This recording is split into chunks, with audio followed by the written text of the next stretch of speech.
सदनिका लाटल्याच्या प्रकरणात माणिकराव कोकाटेंना सुप्रीम कोर्टाचा दिलासा। कोकाटेंच्या शिक्षेला स्थगिती। कोकाटेंची आमदारकी कायम राहणार।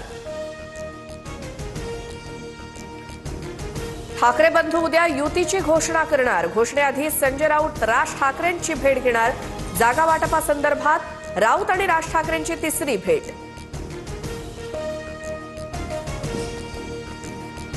ठाकरे बंधूंचं नाटक नाही तर प्रीती संगम। आम्ही प्रीती संगमाचा प्रयोग करतोय म्हणून भाजपच्या पोटात दुखतंय। संजय राऊतांची टीका। तर आम्ही आवाहन करतोय मात्र काँग्रेसला मुंबईत स्वतंत्र लढायचंय। राऊतांची माहिती।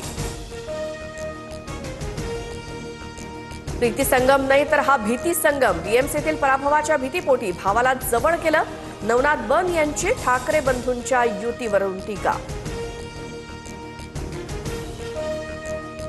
जागा वाटपाची रस्सीखेच फार ताणू नका। राज ठाकरेंच्या दोन्ही पक्षाच्या नेत्यांना सूचना।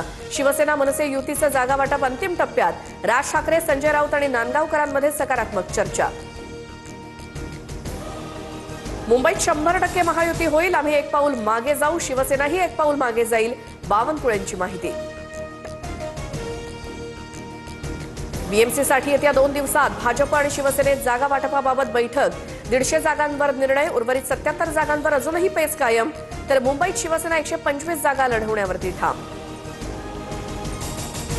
पुणे पालिकेसाठी सतेज पाटील आणि अजितदादांची रणनीती। पुण्यात अजित पवारांची राष्ट्रवादी आणि काँग्रेस एकत्र येऊ शकतात का, यावर सतेज पाटलांची अजित पवारांसोबत फोनवरून चर्चा। सूत्रांची माहिती। नागपुरात स्वबळावर लढण्याची भाजप कार्यकर्त्यांची मागणी। तर वरिष्ठ नेते महायुतीत लढण्यास आग्रही। फडणवीस आणि गडकरींची काल उमेदवारीबाबत बैठकीत चर्चा। शिंदे सेनेचे नेते राहुल शेवाळेंच्या पत्नीकडनं वॉर्डमध्ये साडी वाटल्याचा आरोप। कामिनी शेवाळेंनी वाटलेल्या साड्या महिलांनी पेटवल्या।